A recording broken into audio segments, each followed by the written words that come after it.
Welcome to Eat, Sleep, Wine, Repeat, a podcast for all you wine lovers who, if you're like me, just cannot get enough of the good stuff. I'm Janina, your host, brand ambassador, wine educator, and sommelier. So stick with me as we dive deeper into this ever-evolving, wonderful world of wine. And wherever you are listening to this, cheers to you. Hello, wine friends, and welcome to this week's episode. I've got a guest I've been really excited to share with you. I met Sietze Wijma a few months ago at the 2025 67 Pall Global Communicator Awards. I was honoured in the audio category, and Sietze was recognised for his brilliant short form videos. You do need to check them out if you are on Instagram. You'll find him at Art of Tasting. So when I learned about his work combining sensory science, flavour chemistry, and this really fresh approach to wine education, I knew that I had to have him on the show. So in this episode, we'll be understanding which aromas are most likely to appear in certain wines, how to spot and make sense of common wine faults, and how your culture and environment shape the way you describe what you smell and taste. We'll also talk about tasting kits that are built around actual flavour molecules and how tools like this can help you train your nose, your palate in a really practical, hands-on way. It is a fascinating chat, if I do say so myself. And if you enjoyed this episode, and also the others, please consider leaving a quick review. It really helps the podcast get discovered by more wine lovers around the world. Right, now, quick wine fact of the episode. Your saliva can actually change the way wine tastes. Everyone's saliva is a little bit different, which means the same wine can taste slightly different from person to person. I've taken this great example from Sunny Hodge's book, The Cynic's Guide to Wine, who was my guest on episode 232. Now, if you are after an experiment, you get 2 bottles of the same sparkling wine and allow one to go flat. Try them side by side and the bubbly version will taste less sweet. And that is because the bubbles mix with our saliva and they make a kind of barrier that stops the sweet parts of the wine from reaching our sweet receptors. Now, once the bubbles are gone, we can taste the sweetness more clearly. Saliva also has tiny proteins and enzymes that react with the wine. In one study with Sauvignon Blanc, scientists found that our saliva helps release some of the wine's fruity aromas. So, the longer you keep the wine in your mouth, the more aromas you can pick up on.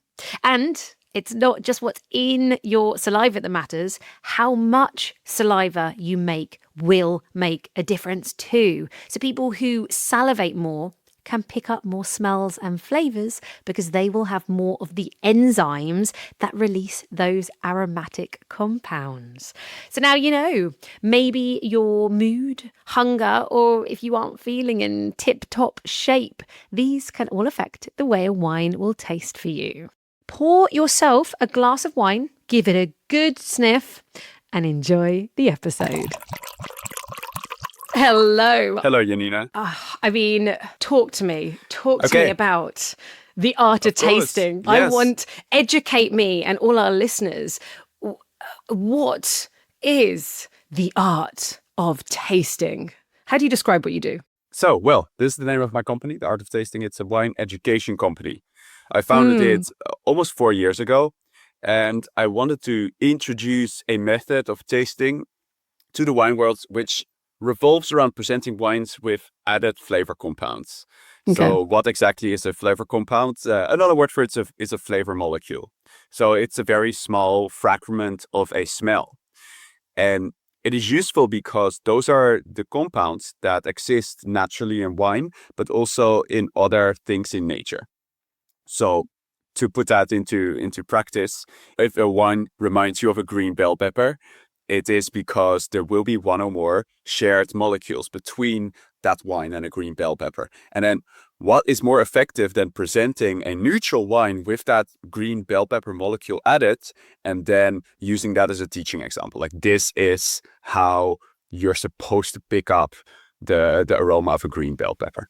Okay, that must be. I've seen you do this, and I've never done that. I would love. So I've seen you like take a very, like you said, neutral wine. You add in this compound. Do people then maybe smell a Sauvignon Blanc next to it that has smells and aromas of bell pepper to compare?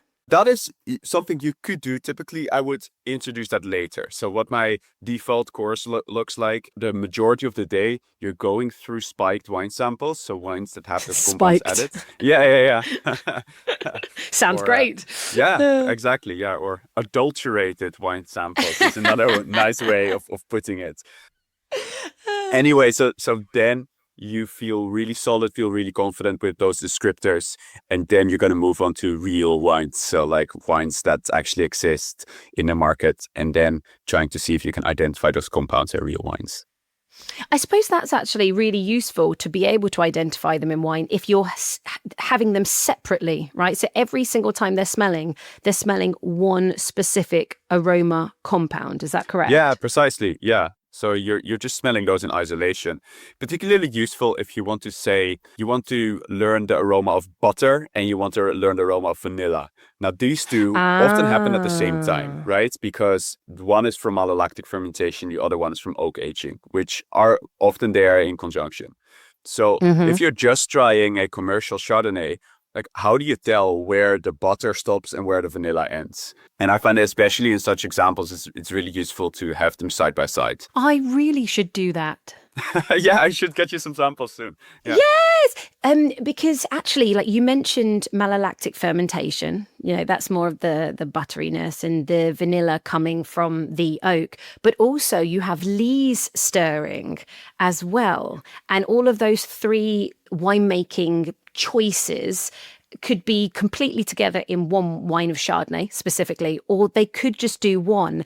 And I remember there was actually a course where someone had found a Chardonnay that just had lees stirring, one that just had malolactic fermentation, and one that had oak. And I missed it. And I would love to, because I would say as well, lees stirring can often give you like even a more yogurty. This the way I kind of look for it. If I'm trying to identify, I'm like, maybe more yogurty. Would you agree? Because you're doing this all the time. Yogurty for lees, butter for malolactic fermentation, vanilla for oak.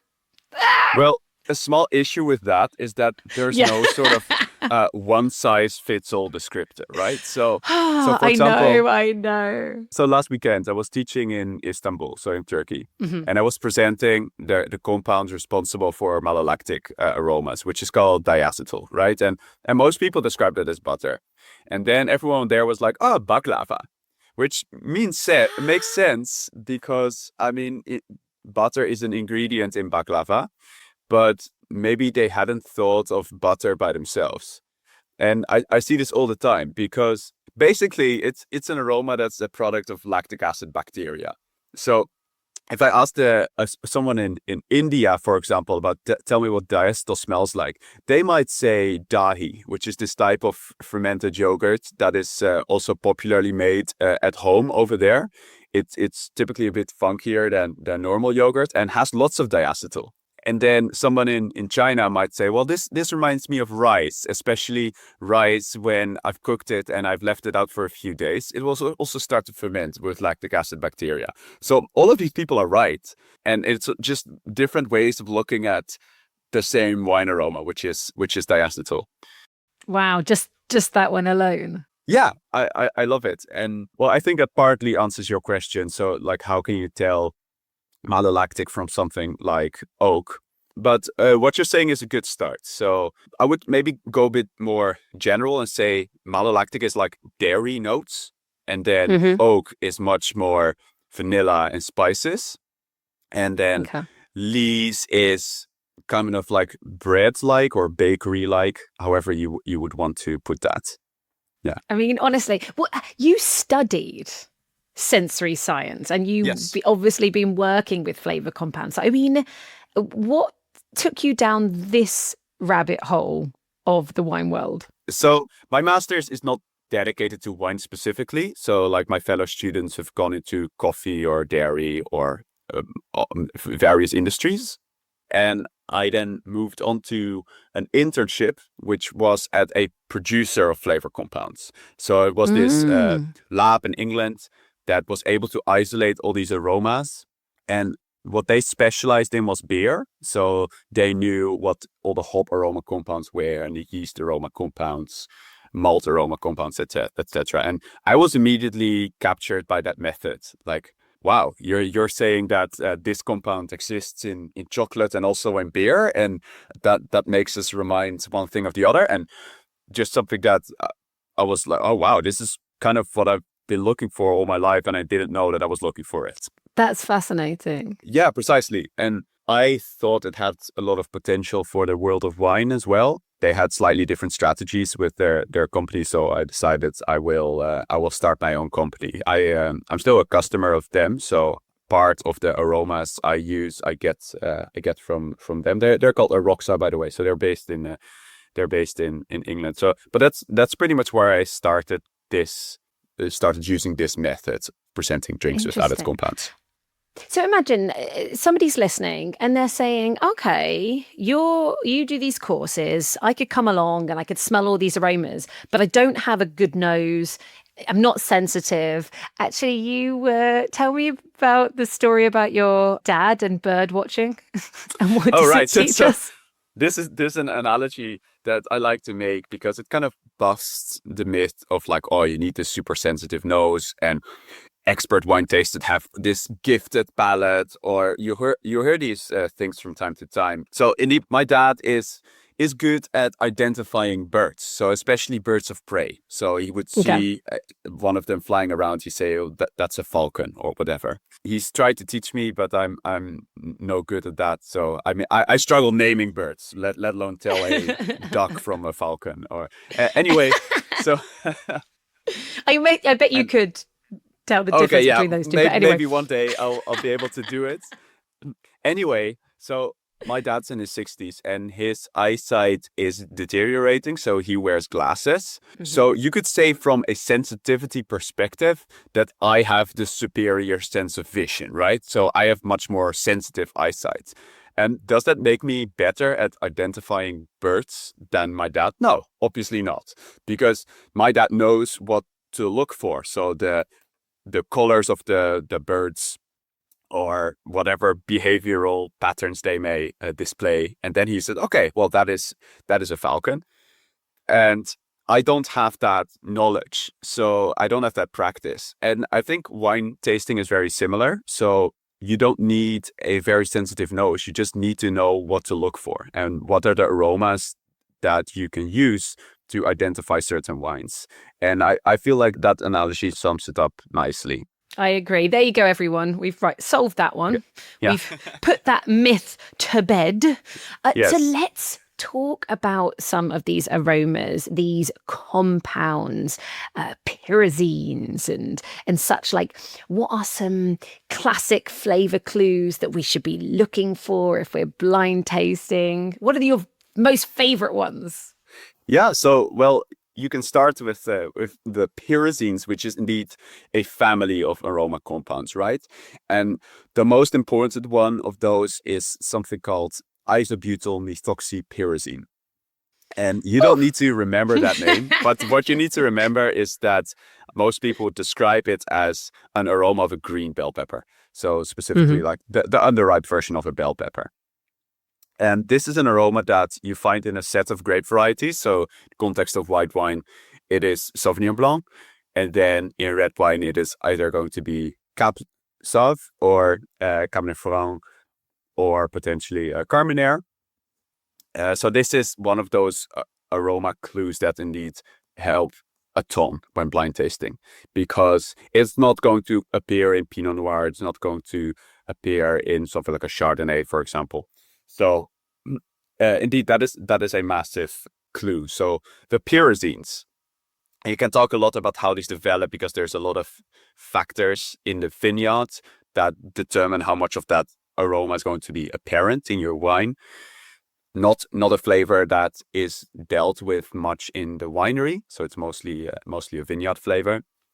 So that's like a super brief overview of Pyrazines. Mm-hmm. Another favorite is called TDN, short, so abbreviation for a very long chemical name. Anyway, this is the compound that is present in Riesling. So it is something that is associated with bottle aging of Riesling. It smells of petrol, but can remind you of a range of petroleum-derived substances.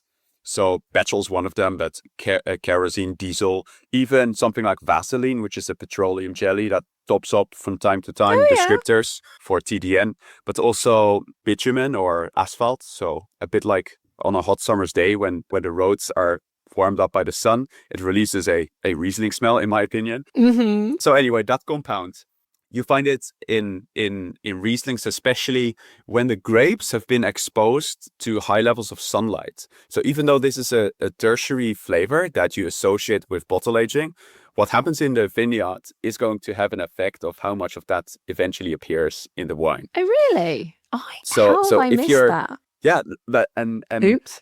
It's a fascinating effect that also explains why some, say, classic Australian Riesling from Eden Valley or Clare Valley, like famous high-quality Riesling regions, they can have that petrol aroma appear sooner because the grapes are grown closer Riper to sun. the equator. So indeed, greater sunlight intensity levels, which are associated with higher petrol levels. There we go. Oh, everything's coming into place for me now. That's so funny. I've never actually really thought about that. Oh. And it's amazing how like one aroma can give such a clue, right? Because it will tell you something about the grape variety, Riesling. It will tell you something about age, because typically the higher the level, the more bottle aging. And then it will tell you something about climate, because it's connected with sunlight intensity as well. So indeed, lots of clues just from a single aroma. I can name another one, which is called Rotundone. Yes. I was like, yes, Okay. Name as many as you want. No, yes, let's do this one. Okay, sure. So Rotundone famously associated with Syrah. So this is a flavor compound. You find it in Syrah, especially when it's grown in cool or moderate climates. So you're looking at Northern Rhone famously. I was in Niagara a few weeks ago, so a cool climate grape growing region in Canada, where I tried some excellent Syrah that also displayed the Rotundone nicely. So something associated with either cooler climates or cooler vintages, and smells of black pepper. So it has that peppercorn aroma associated with it. What is, so you said Rotundone is like black pepper, but as an example, say a classic Grüner Veltliner, the main white grape from Austria, that often has a white pepper. In terms of a chemical compound, are they within the same family or not? Yeah, and actually, I like that you bring that up, and that is also caused by the same compound, Rotundone. So that is also indeed can be present in Grüner Veltliner. Not all your Grüner Veltliners will show it. You do need some cooler conditions as well. So perhaps a cooler site, cooler vintage, and a bit of skin contact. So this is a compound that develops in the skins. Not all Grüner Veltliner are made with skin contact. So you just to make distinction between black pepper and white pepper. Obviously, if you're looking at the real product, so white peppercorns, black peppercorns, they will smell different slightly, but from a chemical perspective in wine, they are interchangeably. Because, so Rotundone, when I present that to people in my courses, they will both mention black pepper and white pepper. So it can remind you of both things. It's more of a habit that we use black pepper for red wine and white pepper for white wines. But just from a chemical perspective, actually, these things are the same thing. And because there's not really many other compounds that are found in pepper that are important in the context of wine, right? So it's just that Rotundone that makes the difference. So both descriptors, I think, are applicable.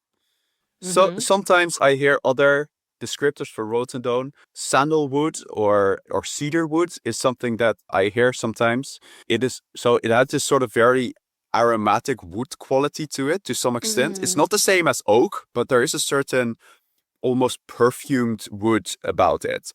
Another useful one can be patchouli. So that is also an ingredient that contains Rotundone. Most people don't know what it smells like, but if you do, that is another way to pick up a cool climate Syrah, okay? Interesting. 3 weeks ago, I was teaching in Iceland. Somebody told me that it smelled of lind, which is apparently the type of heather that grows in Iceland. So she was very specific about it. She said the green parts of the heather, that has this smell. So I'll take her word for it. But Interesting. many different ways of looking at the same aroma compound. But then, like the way you've just said that, I think you were talking about, what were you saying that in China, when they were tasting Cabernet Sauvignon, how were they describing Cabernet Sauvignon over there? Oh, so that is related to, so let's jump back to Pyrazines that we talked about, right? And green bell pepper, I mean, you do get it in most cultures, right? But in China, I don't think it's consumed as often as maybe here in Europe. So I would often hear ginseng, which is this type of root, which has like culinary purposes, but also medicinal purposes. Mm. Indeed, chemical analysis have identified various pyrazines also in ginseng. So you're completely justified calling ginseng on a Cabernet Sauvignon. Interesting, because I don't know what that is. I mean, aroma-wise, I can't say what that is. Yeah, Mm. yeah, precisely. I've tried it once. It also reminds me of a different kind of pyrazine, which is actually connected with a fault. So it has this sort of green bell pepper smell about it, but also smells a little bit like potato skins. So there's an earthiness. There's an earthiness connected to ginseng. Well, what fault are you talking about that would smell like potato skins? Oh, this is. Wow, we've gone down a rabbit hole. So this is actually something called the ladybird taint or ladybug taint. So that is a really interesting story. Go for it. Okay. Yeah, so a pretty niche fault. Okay, so I'll admit that. So it has only appeared in like 3 vintages or so historically. But if you have a high population of ladybug beetles in your vineyard and they are harvested along with your fruit and end up in the grape crush, you're going to extract aroma from the beetles, right? So they have this type of compound, also a pyrazine compound, which is called isopropyl methoxypyrazine, like slightly different from the green bell pepper one. So that compound is basically in their bodies and it is being extracted from them if they are being crushed. So it's a little bit of a sad story, but yeah. And well, also as well, I mean, I have to also point out, you said potato skin. If anyone ever has like Sauvignon Blanc, sometimes that can actually have a bit of a potato skin edge, and that's just not a fault. That's just the grape. So, I mean, it's all very confusing. Oh, okay. Well, to be fair, not everybody agrees with that, but some people in England have specifically described Sauvignon Blanc, because they're not as big a fan, to have this very vegetal, slightly potato smell to it, which is quite interesting. There you go, something for you to explore. Yeah, exactly. Yeah, it's the first time I hear about. Are you one of those people that have that association? No, okay. I can see that there's something more vegetal. You know, it's not green and herbal, and it's not super fresh all the time, but more I would go leaning towards, I suppose, slightly earthy. But, you know, so that's why I don't think it's a far jump that you could describe potatoes. But either way, everyone, as long as it smells and tastes nice. Yeah. So let's talk about wine faults more, because actually, sure, this is something that I'm assuming, do you teach on your courses? Yeah, I basically have 3 themes, right? So I either teach white wine aroma compounds, so like the positive ones in white wine. I teach red wine flavor compounds, and then I teach wine faults. So I can fit the 3 in one day, but I also offer them as individual sessions. Well, let's do this. What should people be looking for? What are the most obvious ones? Because I think it is so sad that somebody can open up a bottle of wine, they've actually spent their hard-earned cash on it, and they just actually think, oh, it's a bit dull, it's a bit rubbish, it's a bit weird, and that's it, rather than being able to go, do you know what? There is ABC, which you're going to talk about, and I'm going to take it back to the shop or give it back to the sommelier. So, yeah, talk about the most common faults and what people should be looking for. Yeah, so from a consumer perspective, the big one remains cork taint. And if we look at data from wine tasting competitions, it's like a 1%, maybe slightly higher incidence rate. So that means every bottle that is fitted with a natural cork has a chance of developing this taint. And it is associated with mold growth in the cork, not the wine, but the cork. And then those molds are able to synthesize a compound called TCA, and then the TCA moves from the cork into the wine. Mm-hmm. Indeed, this is a very objectionable smell. It smells of wet cardboard. It smells of a damp cellar. It can even remind you of something like a swimming pool. It is a chlorine-containing compound, and you're completely justified to return a bottle if you bought it in a shop or you're being served it in a restaurant and then ask for a replacement. This is something that affects single bottles of wine. So indeed, it can be that the next bottle is then going to be completely fine. So not something that is associated with a producer issue. And then another 1% of bottles has problems with sulfur compounds. And sulfur compounds basically are connected with two faults. But let's start with what they smell like. Eggs is a common descriptor. Camembert, like stinky cheese. Drains, rubbish, like a rubbish bin. Not what you want, okay? And it is either indicative of something called reduction, which is a fermentation problem, or it is light strike, which means bottle is affected by sunlight. Now, in the case of reduction, it means that yeast was lacking certain nutrients. It was possibly also devoid of oxygen altogether, and yeast will start to struggle during fermentation and produce excess of those sulfur compounds. Now, if that is the case, it's not going to help to open a second bottle and then that one might be fine, right? Because it likely be an entire batch that is affected. It's usually not an issue because a winemaker can add certain yeast nutrients, which makes yeast behave normally and function healthily. Maybe if you're a low intervention winemaker, you would stay away from making any additions. So that includes not making any additions of yeast nutrients. So it's especially natural wines, low intervention wines that are more prone to having these issues. So light strike is another fairly common issue which is especially a problem in those styles that are packaged in clear glass. So think of rosés, but also some white wines. Clear glass, actually light can go through.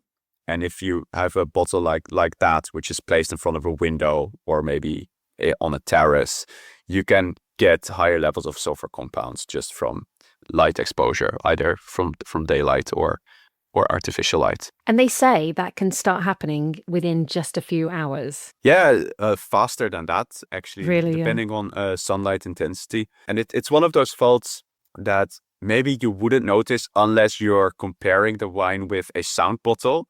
So if you have them side by side, it's like very obvious that one of them is dull and the other one is lively.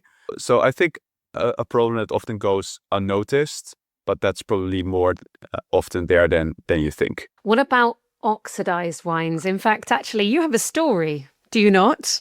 In Austria? Oh, right. Yeah. So I ordered a wine by the glass. I think it might have been a Grüner Veltliner. Anyway, I was served the glass and it was oxidized. So it smelled of sherry. It smelled of bruised apples. Since we are talking about compounds anyway, acetaldehyde was the name of the aroma compound that I picked up. So since it was a wine by the glass, I kind of jumped to the conclusion like this wine was left open for too long, right? It was opened last week and they haven't sold it very much. So now they're being served the remainder of the bottle. So I told the wine waiter, like, I think this bottle has been open for too long. Can I have a fresh glass of a new bottle? And then a wine waiter came to me and showed that in fact they just opened the bottle, and so they poured the first bit of the bottle to me. That obviously made me look like a fool because I was certainly wrong about that. They just opened a fresh bottle, right? So the solution wasn't to open a new bottle and pour from that. Instead, they were very professional about it. They served me a different wine, a different glass. But I was taught my lesson. I thought, well, I think I was still justified in returning that glass. But instead of like jumping to conclusions like, oh, this must have been due to the bottle being opened, being open for too long, I think I just should have kept it to, I think there might be an oxidation issue can you solve this for me? So if you be more generic, you're not like blaming anyone. That would have been much better. Because, well, clearly there was an oxidation issue, but it wasn't because of the wine bar. Maybe it was during transport. Well, maybe they kept the bottle for too long. I don't know.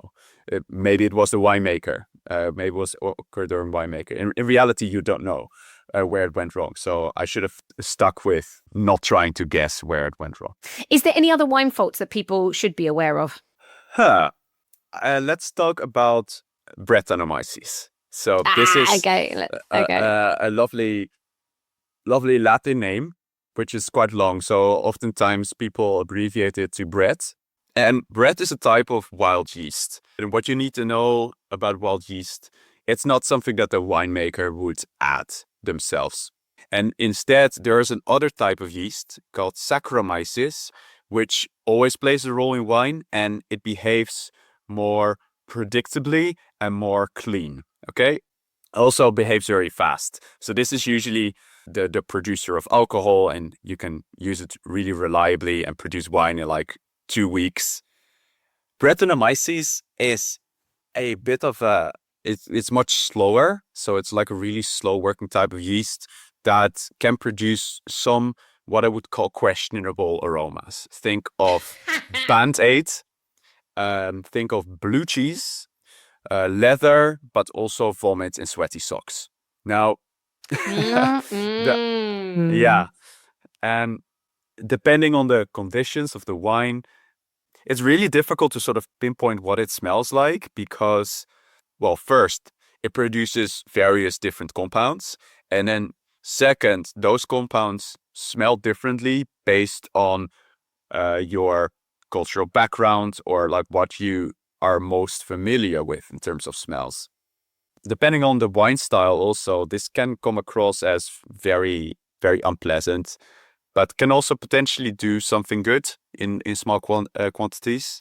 Some of the sort of more savory aromas that we think of in rich or aged red wines are probably partly attributed to Brett. So certainly an interesting wine fault connected with lower use of sulfur dioxide, but also associated with barrel aging. If you have residual yeast nutrients or residual sugar in your wine, it kind of functions as a potential source of Brett.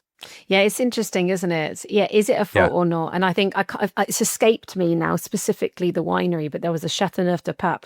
I feel that might be Beaucastel. Yes. Yeah. It was Château de Beaucastel, highly regarded producer, up there definitely as one of the world's best wines. And then there was this American wine collector who got fed up with the discussion on the wine. Is it Brett or is it terroir or soil that's giving the wine its savoury character? And so decided to send off some of the older famous vintages to a lab. And they both came back indisputably high in Brett. Yeah. And it's just, it's added complexity in a certain way. Like you said, savoury. We'll leave the wine faults there. Or not wine faults. Let's talk about maybe some misunderstandings. Is there a common tasting myth that you love to bust when you have people in front of you? Well, I started my career in a wine store, and I remember that moment when a customer showed a bottle saying, it says hints of green bell pepper on the label, but I'm allergic to bell peppers. Will this wine give me an allergic reaction? That was kind of amusing, but also for me, one of the reasons that I went into this field, because initially you think, oh, that's a silly question, but actually it's a really good question, because then what is the similarity, if there is any similarity between wine and green bell pepper? It could just be marketing, something that's put on the label without any chemical justification. And yeah, indeed, the protein that triggers the allergy is something that is never found in wine. It is produced by bell peppers, but it's also something that is unconnected to its smell. So it's something that is not a volatile compound. It doesn't have any aroma or flavor by itself. So it's something completely different from the pyrazines that are responsible for aromas of green bell pepper and something like a Cabernet Sauvignon. There we go. Cleared up. Yeah. If somebody's at home going, do you know what? I can't get to your course right now, which, by the way, everyone, I'll put information in the show notes. So if you can, you should. But say they can't and they're like, no, this is actually, I really want to up my blind tasting skills or just identifying flavors, what can they do at home? What advice have you got for them? So the obvious one that you could buy compounds from me. So I have an online store where they can. Didn't actually realize that. Well, over to you. Sales pitch. So Yeah. I have tasting samples, which means you can order wines with aroma compounds pre-added. So they're like single-use kits. Yeah. Which I only ship in Europe. I also sell the compounds by themselves, which I ship worldwide. And they are compounds that you can then use yourself to prepare added or spiked wine samples. So it's just get your wine locally and then use the aromas and add them to wine. So something you can do if you're interested in practicing yourself, or maybe running a session for your friends or your co-workers if you work in wine. And indeed, I try to put these courses in different places in the world so that people can attend based on where they live. But that the online option is always there if you're too remote. Yeah. I mean, I've been doing this for a long time and I'm like, I need to do this. Like, I think we can always hone in our tasting skills. And I think sometimes maybe when you're so used to a certain aroma, you're like, yeah, that's this. And maybe it's actually not, we can get a little bit more specific. So I might have to get one of those kits. Nice. Yeah. And then, but like besides using my material, like some general advice. So whenever you're practicing blind tasting, one of the mistakes I sometimes see people make is trying one glass at a time when trying to blind identify a wine. And that is incredibly difficult. So my contact person at the WSD school in Bermondsey, so in London, actually pointed out to me the other day that even the most difficult tasting exams in the world, so those are the Master Sommelier and the Master of Wine exam, they will present you more than one wine. So you will get like a flight of, say, 6 wines, right? And kind of acknowledging that trying one wine in isolation is just something that is too difficult. And I think you're making it too difficult for yourself if that's what you're doing at home. So for that reason, I would encourage always like 2 or more wines. And that is just, in my opinion, a better, more efficient way of practicing.